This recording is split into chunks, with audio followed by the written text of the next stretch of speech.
Imagine a world where you could travel anywhere and talk to anyone. One universal second language for all. This was the dream of Dr. Ludovic Zamenhof, who invented Esperanto as one step towards creating world harmony. Sadly, we're still waiting on Dr. Zamenhof's aspirations for world peace, but millions of people do speak Esperanto. One of them is Tim Morley, who teaches it. It came from Poland originally. Dr. Zamenhof lived in a town where there was a Jewish community, but also a Russian community and German community. And there was a lot of fighting between the different groups. The way Zamenhof saw it, part of the problem was that they couldn't talk to each other. If we all had a second language, then we would at least have a chance to sit down and talk about things and hopefully be nice to each other. But how universal is Esperanto? Will native French, German and Spanish speakers be able to understand some choice phrases?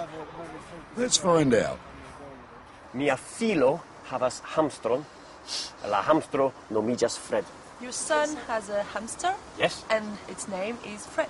What did you pick out there? It looks like French and English combined. Spanish. And Spanish also, yeah. Mia patro havas hundon. La hundo nomiĝas Roxy.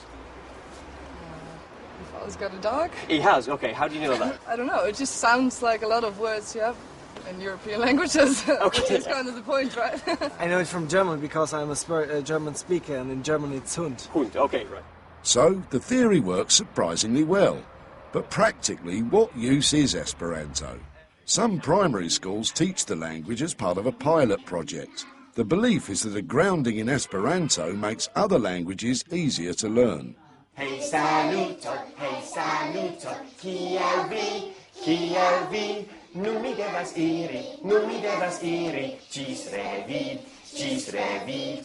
Parents were sceptical, but after a term's teaching, they're impressed. I did question when I first found that the children were going to be learning Esperanto. I came in to observe the lessons that children were so far advanced that they were able to use the right grammar for colours and different numbers of objects that they were describing in the class.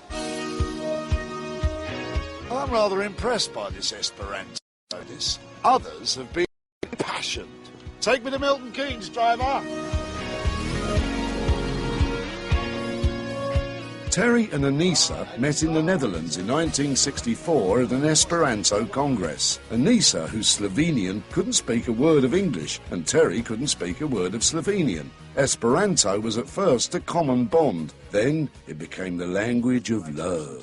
Vi kan lind, jag heter Knabot igen. Yes. Ska ni föras? Yes. Ja, Yes, mannequin piece on you.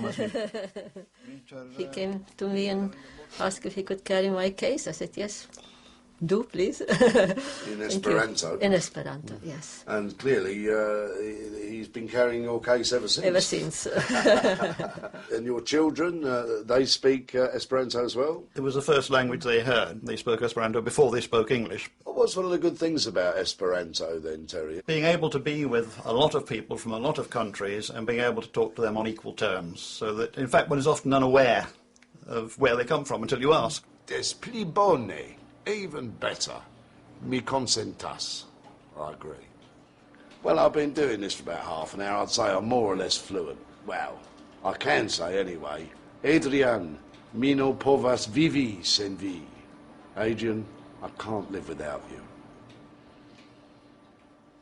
I've heard that now in literally one language only, and that's Esperanto. First, you